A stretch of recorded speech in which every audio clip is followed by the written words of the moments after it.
Good evening to all and welcome back to my channel creative teaching. आज केंद्रीय budget के बारे में डिस्कशन करेंगे। एडुटेरिया करेंट अफेयर की जो ये सीरीज है जिसमें केंद्रीय बजट जो कि सभी एग्जाम पॉइंट ऑफ व्यू से बेहद महत्वपूर्ण है, तो आज हम लोग केंद्रीय बजट के बारे में जानेंगे। इस सीरीज को स्टार्ट करने से पहले, केंद्रीय बजट के बारे में जानने से पहले कुछ मोटिवेशनल लाइन है जो आप अपने जीवन में ज़रूर उतारें और आगे बढ़ें।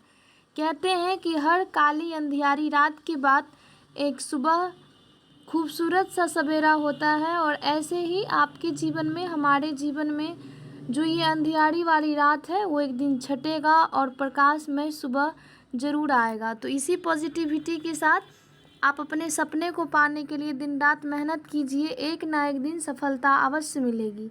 चलिए इसी पॉजिटिविटी के साथ केंद्रीय बजट जो 2023-24 का है इसके बारे में हम लोग जानेंगे। क्या है केंद्रीय बजट 2023-24 को जो है वो वित्त मंत्री निर्मला सीतारमण के द्वारा 1 फरवरी 2023 को जो है वो संसद में पेश किया गया। यह जो है वो निर्मला सीतारमण जो द्वारा जो है वो 1 फरवरी 2023 को जो है वो संसद में पेश किया गया। यह अमृत काल का पहला बजट है। कौन सा बजट है? यह अमृत काल का पहला बजट है। अमृत काल के विजन सशक्त एवं समावेशी अर्थव्यवस्था को हासिल करने के लिए आर्थिक एजेंडे में जो है वो 3 चीज़ों का ध्यान केंद्रित किया गया है। पहला जो है वो नागरिकों, विशेषकर युवा वर्ग को अपनी आकांक्षाओं की पूर्ति करने के लिए अवसर उपलब्ध कराना है। दूसरा जो है वो है विकास और रोजगार सृजन पर विशेष ध्यान देना है। और तीसरा जो है वो है बृहद आर्थिक सुस्थिरता को सुदृढ़ करना। तो पहले हम लोग क्या जाने हैं कि केंद्रीय बजट को वित्त मंत्री निर्मला सीतारमण ने 1 फरवरी 2023 को संसद में पेश किया है, और यह अमृत काल में पहला बजट है। ये जो बजट है अमृत काल के विजन सशक्त एवं समावेशी अर्थव्यवस्था को हासिल करने के लिए 3 एजेंडे पे काम करेगी। पहला, युवा वर्ग को जो है वो पर्याप्त अवसर मिलेगा, और दूसरा जो है वो है विकास और रोजगार सृजन पे ध्यान दिया जाएगा, और तीसरा है आर्थिक सुस्थिरता को जो है वो सुदृढ़ करना। नेक्स्ट हम लोग आगे बढ़ेंगे। अमृत काल भारत जो है एट द रेट ऑफ 100 तक की हमारी यात्रा के दौरान निम्नलिखित 4 मौके रूपांतरकारी हो सकते हैं।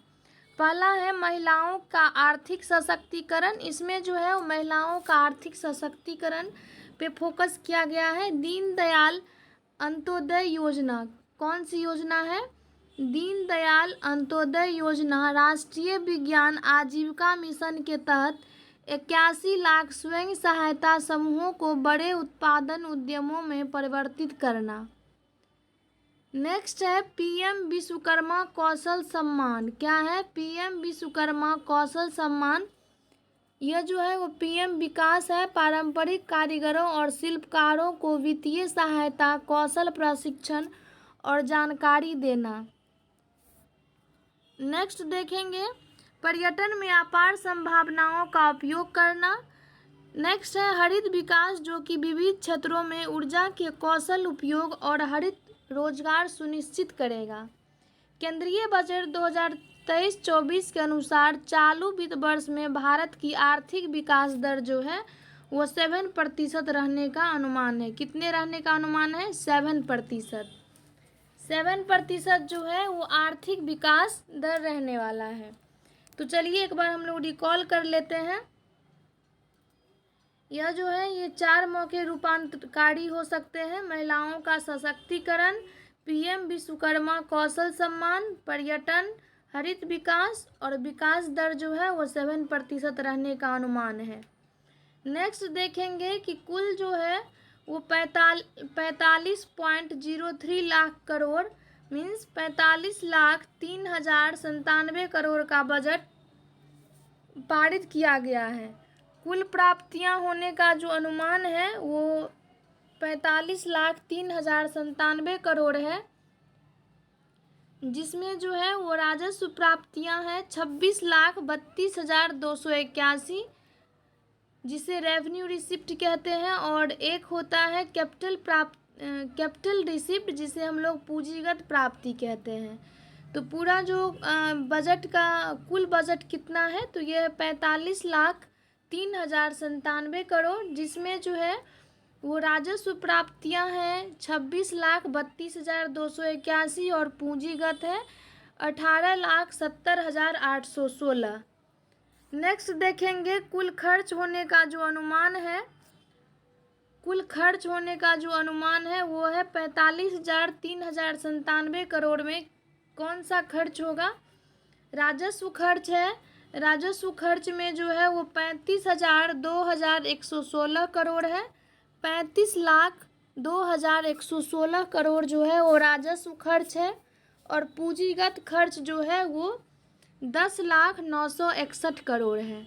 तो इसे हम लोग ऐसे लर्न करेंगे कि 35 लाख जो है वो राजस्व खर्च है और पूंजीगत जो है वो 10 लाख खर्च है।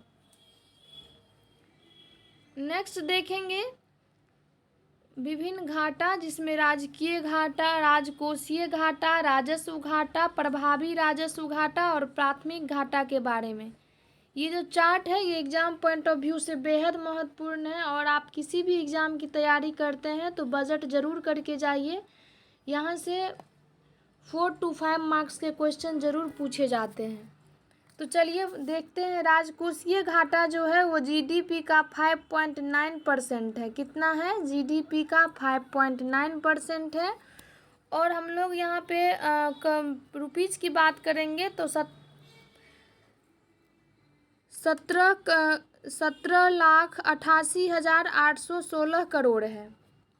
राजस्व घाटा की बात करेंगे तो जीडीपी का 2.9 करोड़ है, जो कुल 8,69,855 करोड़ है। कितना है? 8,69,855 करोड़ है। प्रभावी राजस्व घाटा जीडीपी का 1.7% है। प्रभावी राजस्व घाटा जो है वो जीडीपी का 1.7% है। कुल जो है वो 4,99,867 करोड़ है। 4,99,867 करोड़ है। प्राथमिक घाटा जो है वो जीडीपी का 2.3% है, जो 7,06,845 करोड़ है। तो चलिए एक बार हम लोग रिकॉल कर लेते हैं। राजकोषीय घाटा जो है वो जीडीपी का 5.9 है, 17,86,816। राजस्व घाटा जो है वो जीडीपी का 2.9 है, 8,69,885। प्रभावी राजस्व घाटा जो है वो जीडीपी का 1.7% है। प्राथमिक घाटा जो है वो जीडीपी का 2.3% है। चलिए हम लोग नेक्स्ट डाटा देखते हैं। भारत सरकार जो है वो वर्ष 2025-26 तक राजकोषीय घाटा जो है उसको जीडीपी का 4.5 तक लाने का लक्ष्य रखा है। कितना लाने का लक्ष्य रखा है? तो 4.9%। राज्यों को जीएसडीपी के 3.5% के राजकोषीय घाटे की जो अनुमति होगी, जिसका 0.5% विद्युत क्षेत्र में सुधार से जोड़ा जाएगा। राज्यों का जो जीएसडीपी के 3.5% के राजकोषीय घाटे हैं की अनुमति जो होगी, उसकी जो 0.5% विद्युत क्षेत्र में सुधार से जोड़ा जाएगा। नेक्स्ट है वित्तीय वर्ष 2023-24 में राजकोषीय घाटा का अनुमान 17,86,116 करोड़ है, मीन्स 17.87 लाख करोड़ लगाया गया है। अर्थात इस बार सरकार को जो है वो 17.87 लाख करोड़ उधार कर्ज लेना पड़ेगा। चलिए हम लोग देखते हैं कि रुपया कहाँ से आता है। तो बजट 2023-24 के शीर्ष 6 मद हैं, और यहाँ से जो है वो रुपया आता है। तो पहले है उधार एवं अन्य देयताएँ। क्या है? उधार एवं अन्य देयताएँ से 34%, माल एवं सेवा कर से 17%, निगम कर से 15%, आय कर से 15%, केंद्रीय उत्पाद शुल्क से 7% और सीमा शुल्क से 4%। तो चलिए हम लोग इसे याद करते हैं एक ट्रिक के सहारे। यहाँ पहले हम लोग जो है वो आय और निगम कर के बारे में जानेंगे। आय और निगम कर जो है वो बराबर है 15%। फिर माल और सेवा और उधार, माल सेवा है 17 और 17 का दुगुना कर देंगे तो 34% हो जाएगा। उधार एवं अन्य देता है। अब बच गया है सीमा और केंद्रीय शुल्क। तो कस्टम ड्यूटीज में जो है वो कम सोचेंगे कि सीमा शुल्क कम लगता है तो 4 और केंद्रीय उत्पाद शुल्क में 7। इसी तरह आप लोग एक दूसरे को कंबाइन करके लर्न कर सकते हैं। और रुपया कहाँ जाता है ये जानेंगे तो बजट 2023-24 के शीर्ष 6 मद है जिसमें ब्याज अदायगी की जाती है 20%। करों और शुल्कों में राज्यों का हिस्सा जो है वो 18% है। केंद्रीय क्षेत्र की जो योजना है वो 17% है। वित्त आयोग और अन्य अंतरण जो है वो 9% है। केंद्रीय प्रायोजित योजना जो है वो 9% है। तो देखेंगे हम लोग इसमें एक ट्रिक बनाएंगे कि वित्त आयोग और केंद्र तो एक ही है तो इसीलिए 9% याद रखेंगे। और यहाँ पे आएंगे तो केंद्रीय और करों से याद रखेंगे। केंद्रीय और करों तो केंद्रीय में 17 हो जाएगा और एक आगे बढ़ेंगे क्योंकि केंद्र याद रखेंगे कि केंद्र कर लगाता है तो 1% आगे करता है तो 18% हो जाएगा। और ब्याज अदायगी किसी से वो इंटरेस्ट लेगा तो 2% और बढ़ा देगा तो 18 + 2 20 ब्याज अदायगी है। और रक्षा पे जो है वो कम खर्च करता है 8%। बजट 2023-24 में 7 प्राथमिकताएं विकास के लिए निर्धारित की गई है जो अमृत काल के दौरान हमारा मार्गदर्शन करते हुए सप्तश्री की भांति कार्य करती है। तो चलिए 7 प्राथमिकताएं कौन है देखते हैं। समावेशी विकास, अंतिम व्यक्ति तक पहुंच, अवसंरचना एवं निवेश, सक्षमता को सामने लाना, हरित विकास, युवा शक्ति और वित्तीय क्षेत्र। तो हम लोग इसे एक सारे में एक एक की पॉइंट ढूंढेंगे। पहला समावेशी, सेकंड अंतिम, थर्ड अवसंरचना, फोर्थ सक्षमता, फिफ्थ हरित विकास और 6 युवा शक्ति और 7 वित्तीय क्षेत्र। नेक्स्ट देखेंगे प्राथमिकता 1 समावेशी विकास, कृषि एवं सहकारिता। कृषि के लिए डिजिटल पब्लिक इंफ्रास्ट्रक्चर का निर्माण किया जाएगा। कृषि के लिए जो है वो डिजिटल पब्लिक इंफ्रास्ट्रक्चर का निर्माण किया जाएगा। ग्रामीण क्षेत्रों में युवा उद्यमी को एग्री स्टार्टअप्स खोलने में प्रोत्साहित करने के लिए एग्रीकल्चर एक्सेलरेटर फंड स्थापित की जाएगी। कौन सी की जाएगी तो ग्रामीण क्षेत्रों में युवा उद्यमी को एग्री स्टार्टअप खोलने के लिए प्रोत्साहित करने के लिए जो है वो एग्रीकल्चर एक्सेलरेटर फंड स्थापित की जाएगी। और कृषि के लिए जो है वो डिजिटल पब्लिक इंफ्रास्ट्रक्चर का प्रयोग किया जाएगा, निर्माण किया जाएगा। नेक्स्ट है 2200 करोड़ रुपए की लागत से आत्मनिर्भर बागवानी स्वच्छ पौधा कार्यक्रम शुभारंभ करने की घोषणा की गई है। उद्देश्य है इसका उच्च गुणवत्ता वाली बागवानी फसल के लिए रोग मुक्त एवं गुणवत्तापूर्ण पौध सामग्री की उपलब्धता बढ़ाना। क्या नाम है? आत्मनिर्भर बागवानी स्वच्छ पौधा कार्यक्रम। 2200 करोड़ रुपए की लागत से शुरू किया गया है, ये याद रखिएगा। केंद्रीय मंत्री वित्त मंत्री निर्मला सीतारमण ने मोटे अनाज को लोकप्रिय बनाने के लिए श्री अन्न नाम बजट भाषण में लिया। भारत श्री अन्न जो है वो सबसे बड़ा उत्पादक और दूसरा सबसे बड़ा निर्यातक है। भारत को श्री अन्न की वैश्विक क्रांति बनाने के लिए भारत बाजरा अनुसंधान हैदराबाद को उत्कृष्टता केंद्र के रूप में बढ़ावा दिया जाएगा। नेक्स्ट है 6000 करोड़ के रुपए से पीएम मत्स्य संपदा योजना की एक नई उपयोजना शुरू की जाएगी। इसका उद्देश्य मछली पालकों, मत्स्य विक्रेताओं और सूक्ष्म लघु उद्यमों को अधिक सक्षम बनाना है। नेक्स्ट है पशुपालन, डेयरी और मत्स्य क्षेत्र के लिए 20 लाख रुपए के ऋण का लक्ष्य रखा गया है। कितना? 20 लाख रुपए के ऋण का। स्वास्थ्य, शिक्षा तथा कौशल वर्धन, केंद्रीय बजट 2023-24 के अनुसार 157 नए नर्सिंग कॉलेज स्थापित किए जाएंगे। इसे ज़रूर याद रखिएगा, 157 नए नर्सिंग कॉलेज स्थापित किए जाएंगे। नेक्स्ट है 2047 तक सिकल सेल एनीमिया को उन्मूलन करने के लिए एक मिशन की शुरुआत की जाएगी। इससे प्रभावित जनजातियों क्षेत्रों में जागरूकता सृजन किया जाएगा। 0 से 40 वर्ष की आयु वर्ग के 7 करोड़ लोगों को यूनिवर्सल स्क्रीनिंग करवाई जाएगी। नेक्स्ट है बच्चों और किशोरों के लिए एक राष्ट्रीय डिजिटल पुस्तकालय की स्थापना की जाएगी। फार्मास्यूटिकल्स अनुसंधान को बढ़ावा देने के लिए नए कार्यक्रम की शुरुआत की जाएगी। यह जो था यह समावेशी विकास के तहत था। नेक्स्ट प्राथमिकता है अंतिम विकास तक पहुँच। तो अंतिम व्यक्ति तक जो पहुंचना है उसके अंतर्गत आकांक्षी जिला कार्यक्रम की सफलता को देखते हुए सरकार 500 ब्लॉकों में आकांक्षी ब्लॉक कार्यक्रम शुरू करेगी। विशेष रूप से संवेदनशील जनजातीय समूहों की सामाजिक आर्थिक स्थितियों में सुधार लाने के लिए प्रधानमंत्री पीबीजीटी विकास मिशन शुरू किया जाएगा। अगले 3 वर्षों में इस मिशन को लागू करने के लिए 15,000 करोड़ रुपए जो है वो उपलब्ध कराई जाएगी।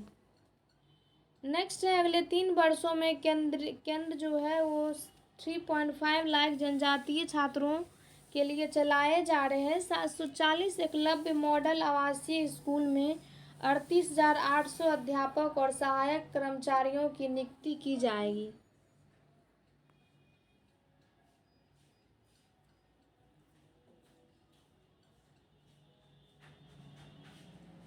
नेक्स्ट है कर्नाटक के सूखा प्रबंधन मध्य क्षेत्र में संधारणीय सूक्ष्म सिंचाई तथा पेयजल की सुविधा मुहैया कराने के लिए ऊपरी भद्रा योजना को केंद्रीय सहायता दी जाएगी।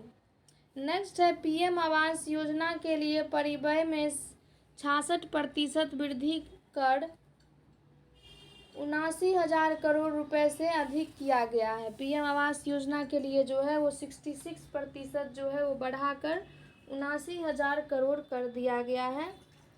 भारतीय साझा पुरालेख निधान जो है वो भारत श्री जिसे कहा जाता है, भारत साझा पुरालेख निधान, यह जो है वो एक प्रकार का डिजिटल पुरालेख पांडुलिपि संग्रहालय है। इसके प्रथम चरण में 1 लाख प्राचीन पुरालेखों का डिजिटीकरण करके इसमें स्थापित किया जाएगा।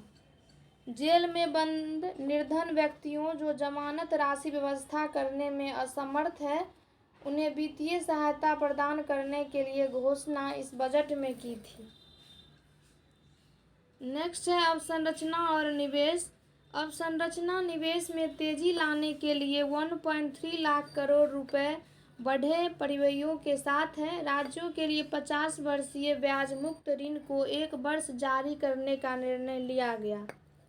रेलवे के लिए 2.40 लाख करोड़ रुपए की पूंजीगत निधि का प्रावधान किया गया है, जो अब तक के रेलवे के इतिहास में सर्वाधिक राशि का आवंटन है। तो याद रखेंगे 1.3 लाख करोड़ किसके लिए है, तो यह जो है परिव्यय के साथ राज्यों के लिए 50 वर्षीय ब्याज मुक्त ऋण को जारी रखने के लिए किया गया है, और रेलवे के लिए 2.4 जो अब तक की सर्वाधिक राशि है। क्षेत्रीय हवाई कनेक्टिविटी में सुधार लाने के लिए 50 अतिरिक्त हवाई अड्डों का पुनरुद्धार किया जाएगा। शहरी आवास शहरी अवसंरचना विकास कोष जो है UIDF की स्थापना प्राथमिकता वाले क्षेत्रों में आई ऋण की कमी के उपयोग के माध्यम से की जाएगी। इसका कुछ इम्पोर्टेंट है, ये आप याद रखेंगे कि इसका प्रबंधन जो है वो राष्ट्रीय विकास बैंक के द्वारा किया जाएगा। इसका उपयोग टियर 2, टियर 3 शहरों में अवसंरचना के निर्माण पर सार्वजनिक एजेंसियों द्वारा किया जाएगा। इसके लिए सरकार प्रतिवर्ष 10,000 करोड़ रुपए की धनराशि उपलब्ध कराएगी। नेक्स्ट जो प्राथमिकता है वो साक्षरता को सामने लाना। एकीकृत ऑनलाइन प्रशिक्षण के लिए आई गॉट कर्मयोगी नामक एक प्लेटफॉर्म शुरू किया गया है। देश के शीर्ष शैक्षणिक संस्थानों में कृत्रिम बुद्धिमत्ता के लिए 3 उत्कृष्टता केंद्र जो है वो स्थापित किए जाएंगे। स्टार्टअप्स और शिक्षाविदों द्वारा नवाचार अनुसंधान शुरू करने के लिए राष्ट्रीय डाटा शासन नीति लाई जाएगी। न्याय के प्रशासन में दक्षता लाने के लिए 7,000 करोड़ रुपए के परिव्यय से ई न्यायालय परियोजना का चरण शुरू किया जाएगा। एमएसएमई के संविदा निष्पादन को सरल बनाने के लिए विवाद से विश्वास वन लाया जाएगा। एमएसएमई के संविदा निष्पादन को सरल बनाने के लिए। नेक्स्ट है सरकार और सरकारी उपक्रमों के संविदागत विवादों के निपटान के लिए विवाद से विश्वास 2 लाया जाएगा। एमएसएमई बड़े व्यवसाय और चैरिटेबल ट्रस्टों के प्रयोग के लिए एक निकाय डिजिलॉकर स्थापित किया जाएगा। पहचान और पते के लिए अपडेट के लिए जो है वो वन स्टॉप समाधान व्यवस्था की गई है और डिजिलॉकर के आधार को मूलभूत पहचान बनाने के लिए जो है ये प्रयोग किया जाएगा। नेक्स्ट देखेंगे 5G सेवाओं पर आधारित एप्लीकेशन विकसित करने के लिए 100 लैब्स स्थापित किए जाएंगे। ये आपके एग्जाम पॉइंट ऑफ व्यू से बेहद महत्वपूर्ण है, इसीलिए केंद्रीय बजट को ज़रूर पढ़ें। व्यापारिक सुगमता को बढ़ाने के लिए 39,000 से ज़्यादा अनुपालनों को कम किया गया है और 34,000 से अधिक विधिक उपबंधों को अपराध की श्रेणी से हटा दिया गया है। नेक्स्ट है 42 केंद्रीय अधिनियमों में संशोधन के लिए जन विश्वास विधेयक पेश किया गया है। नेक्स्ट प्राथमिकता है हरित विकास। हरित विकास से जानेंगे पर्यावरण के प्रति सजग जीवन शैली के आंदोलन को गति देने के लिए लाइव शुरू किया गया है। नेक्स्ट है 19,700 करोड़ रुपए के लागत से शुरू किए गए राष्ट्रीय हरित हाइड्रोजन मिशन की मदद से अर्थव्यवस्था को निम्न कार्बन सघनता वाली स्थिति में ले जाया जाएगा। इस मिशन की मदद से जीवाश्म ईंधन के आयातों पर निर्भरता को कम करके 2030 तक 5 MT के वार्षिक उत्पादन का लक्ष्य निर्धारित किया जाएगा। लद्दाख से 13 गीगावाट नवीकरणीय ऊर्जा के निष्क्रमण और ग्रिड एकीकरण के लिए अंतरराज्यीय पारेषण प्रणाली 2,700 करोड़ के निवेश के साथ निर्मित की जाएगी। पर्यावरण संरक्षण अधिनियम के तहत हरित ऋण कार्यक्रम को अधिसूचित किया जाएगा। पीएम प्रणाम जो है वो रासायनिक उर्वरकों के संतुलित प्रयोग तथा इसके स्थान पर वैकल्पिक उर्वरकों के प्रयोग को बढ़ावा देने के लिए शुरू किया गया है। पीएम प्रणाम चक्रीय अर्थव्यवस्था को बढ़ावा देने के लिए Govardhan globalising organic bio agro resources Dhan नामक योजना के तहत 10,000 करोड़ रुपए के कुल निवेश के साथ 500 नए अवशिष्ट से आमदनी संयंत्र स्थापित किए जाएंगे। अगले 3 वर्षों में सरकार 1 करोड़ किसानों को प्राकृतिक खेती अपनाने के लिए सहायता देगी। मैंग्रोव पौधारोपण के लिए तटीय पर्यावास और ठोस आमदनी के लिए मैंग्रोव पहल मिस्ट्री की शुरुआत की जाएगी। अगले 3 वर्षों में सरकार अमृत धरोहर योजना के माध्यम से आर्द्र भूमि तथा जैव विविधता को बढ़ावा देगी। नेक्स्ट है प्राथमिकता युवा शक्ति। अगले 3 वर्षों में लाखों युवाओं को कौशल प्रदान करने के लिए प्रधानमंत्री कौशल विकास योजना 4.0 शुरू की जाएगी। इस योजना में इंडस्ट्री 4.0 जैसे coding, AI, robotics, 3D printing इत्यादि जो है नए युगों के पाठ्यक्रमों को शामिल किया जाएगा। युवाओं को अंतर्राष्ट्रीय अवसरों के लिए कौशल प्रदान करने हेतु अलग अलग राज्यों में 30 स्किल इंडिया इंटरनेशनल सेंटर स्थापित किए जाएंगे। स्किल इंडिया डिजिटल प्लेटफॉर्म की शुरुआत कर कौशल वर्धन हेतु डिजिटल तंत्र को और विस्तार किया जाएगा। मांग आधारित औपचारिक कौशल वर्धन सक्षम करना, एमएसएमई सहित नियोक्ताओं के साथ जुड़ना और उद्यमिता योजनाओं की सुगम करना। चलिए नेक्स्ट है, अखिल भारतीय राष्ट्रीय प्रशिक्षुता प्रोत्साहन योजना के अंतर्गत 3 वर्षों में 47 लाख युवाओं को वृत्तिका सहायता प्रदान करने के लिए डायरेक्ट बेनिफिट ट्रांसफ़र शुरू किया जाएगा। ये तो बहुत अच्छी पहल है। नेक्स्ट जो है वो देखेंगे हम लोग पर्यटन। चुनौती मोड के माध्यम से चुने जाने वाले कम से कम 50 पर्यटन गंतव्यों को घरेलू और विदेशी पर्यटक के लिए एक संपूर्ण पैकेज के रूप में विकसित किया जाएगा। देखो अपना देश पहल का उद्देश्य हासिल करने के लिए क्षेत्रीय विशिष्ट कौशल वर्धन और उद्यमिता विकास के समन्वय स्थापित किया जाएगा। थीम आधारित पर्यटन सर्किटों के एकीकृत विकास के लिए स्वदेश दर्शन योजना का बजट भाषण में की गई है। नेक्स्ट है, वाइब्रेंट विलेज प्रोग्राम के अंतर्गत सीमावर्ती गांव में पर्यटन को बुनियादी ढांचे का विकास किया जाएगा और पर्यटन सुविधाएं प्रदान की जाएगी।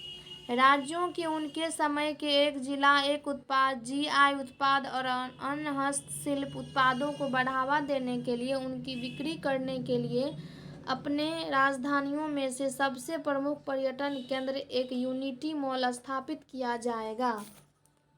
नेक्स्ट है, प्राथमिकता वित्तीय क्षेत्र। वित्तीय सहायक सूचना को केंद्रीय रिपोजिटरी भंडार के रूप में काम करने के लिए राष्ट्रीय वित्तीय सूचना रजिस्ट्री की स्थापना की जाएगी।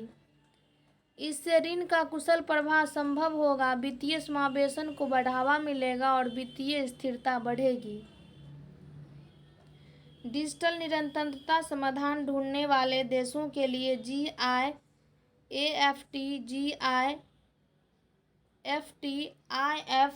IFSC में उनके डाटा दूतावासों की स्थापना की जाएगी। कंपनियों के त्वरित रिस्पॉन्स के लिए एक केंद्रीय डाटा संसाधन केंद्र की स्थापना की जाएगी। वर्ष 2022 में डिजिटल भुगतान के लेन देन में 76% की और मूल्य में 51% की वृद्धि हुई। आज़ादी का अमृत महोत्सव के स्मरण स्वरूप मार्च 2025 तक 2 वर्ष की अवधि के लिए एक नई लघु बचत योजना महिला सम्मान बचत योजना का जो है प्रमाण पत्र उपलब्ध कराया जाएगा। वरिष्ठ नागरिक बचत के लिए जो अधिकतम जमा सीमा 15 लाख से 30 लाख कर दिया गया है। तो एक बार रिकॉल कर लेते हैं, वरिष्ठ नागरिक को 15 लाख से बढ़ा के 30 लाख कर दिया गया है। आज़ादी का अमृत महोत्सव के स्मरण स्वरूप 2025 तक 2 वर्ष की अवधि में एक लघु बचत महिला सम्मान बचत प्रमाण पत्र उपलब्ध करा दिया जाएगा। डिजिटल भुगतान में लेन देन 76% की और मूल्य में 51% की वृद्धि की गई है। तो ये सब इम्पोर्टेंट फैक्ट हैं, जरूर याद करें। और केंद्रीय बजट जो टू द पॉइंट है उसे देखेंगे। मोबाइल फ़ोन का उत्पादन पिछले वित्तीय वर्ष में 2,75,000 करोड़ रुपए मूल्य के 31 करोड़ यूनिट तक पहुंच गया है। विनिर्दिष्ट सिगरेटों पर राष्ट्रीय आपदा आकस्मिकता शुल्क 16% की वृद्धि का प्रस्ताव किया गया है। भारत विश्व में स्टार्टअप के लिए तीसरा सबसे बड़ा इकोसिस्टम है और मध्यम आय देशों के बीच जो है वो नवाचार गुणवत्ता में दूसरा स्थान है। नेक्स्ट है, केंद्रीय बजट 2023-24 में सरकार 2014 से अब तक की उपलब्धियां बताई हैं। 9 वर्षों में भारतीय अर्थव्यवस्था दुनिया की 10वीं से 5वीं सबसे बड़ी अर्थव्यवस्था बनी है। स्वच्छ भारत मिशन के तहत 11.7 करोड़ घरेलू शौचालय का जो है निर्माण किया गया। उज्ज्वला योजना के तहत 9.6 करोड़ LPG कनेक्शन हुआ है और 102 करोड़ लोगों को 220 करोड़ कोविड टीकाकरण हुआ। PM जनधन योजना के तहत 47.1 करोड़ खोले गए हैं। नेक्स्ट है, PM सुरक्षा एवं PM ज्योति जीवन योजना के तहत 44.6 करोड़ तिल बीमा कवर किया गया है। पीएम किसान सम्मान निधि के तहत 11.4 करोड़ से अधिक किसानों को 2.4 लाख करोड़ रुपए का नगद हस्तांतरण किया गया। प्रति व्यक्ति 2 गुनी से अधिक होकर जो है वो 1.97 लाख करोड़ हो गई है। व्यक्तिगत आयकर जो है वो नई कर व्यवस्था में 7 लाख रुपए तक आय वाले व्यक्तियों को कोई मैंने भुगतान नहीं करना पड़ेगा, और 6 आयकर स्लैब वाले व्यक्तियों को जो है उस स्लैब की संख्या घटाकर 5 कर दिया गया है, और कर छूट की सीमा 3 लाख रुपया कर दिया गया है। 3 लाख में कोई कर नहीं लगेगा, 3 से 6 लाख में 5% लगेगा, 6 से 9 में 10% लगेगा, 9 से 12 में 15% लगेगा, 12 से 15 में 20, और 15 लाख से ऊपर 30% टैक्स लगेगा। तो देख लीजिए आप लोग किस में आते हैं। प्रत्येक वेतनभोगी को 50,000 तक मानक कटौती अनुमान्य की गई है। नई कर व्यवस्था में उच्चतम अधिभार को 37% से घटाकर 25% कर दिया गया है। विभिन्न योजनाओं पे जो खर्च होगा वो पीएम आवास योजना पे 79,590 करोड़, जल जीवन मिशन जो है वो 70,000, मनरेगा जो है वो 60 करोड़, और पीएम किसान सम्मान निधि जो है वो 60 करोड़ है। बजट जो है वो 5,17,34 करोड़ है। परिवहन पे, रक्षा पे है 4,32,720, और ग्रामीण विकास पे है 2,38,204, और शिक्षा पे है 1,12,899 करोड़। तो याद रखेंगे, पहले परिवहन, फिर रक्षा, ग्रामीण और शिक्षा। परिवहन, रक्षा, ग्रामीण विकास और शिक्षा। परिवहन 5, रक्षा 4, ग्रामीण 2 और शिक्षा 1। बजट पे जो है विभिन्न मंत्रालयों पर, तो रक्षा मंत्रालय पर 5.94 लाख करोड़, सड़क परिवहन पे 2.7 लाख करोड़, रेल पे 2.41 करोड़, और उपभोक्ता मामले में जो है वो 2.6 करोड़, और गृह मंत्रालय पे 1, तो 5 है। रक्षा 5, सड़क पे 2, रेल पे 2, उपभोक्ता पे 2 एंड गृह पे 1.96। तो ये थे आज के केंद्रीय बजट, जो आपके एग्ज़ाम पे पॉइंट ऑफ व्यू से बेहद महत्वपूर्ण है, इसीलिए आप इसे ज़रूर करें। और आगे के वीडियो में ये जो है वो भारत सरकार की जितनी योजनाएं हैं इसके बारे में डिस्कशन करेंगे। तो एक बार आप लोग ज़रूर इस सीरीज़ को ज़रूर देखें, और जो भी फैक्ट है उसे नोट डाउन करें, नोट बना लें, ताकि आपके एग्ज़ाम में एक भी क्वेश्चन बजट से रिलेटेड छूट नहीं पाए।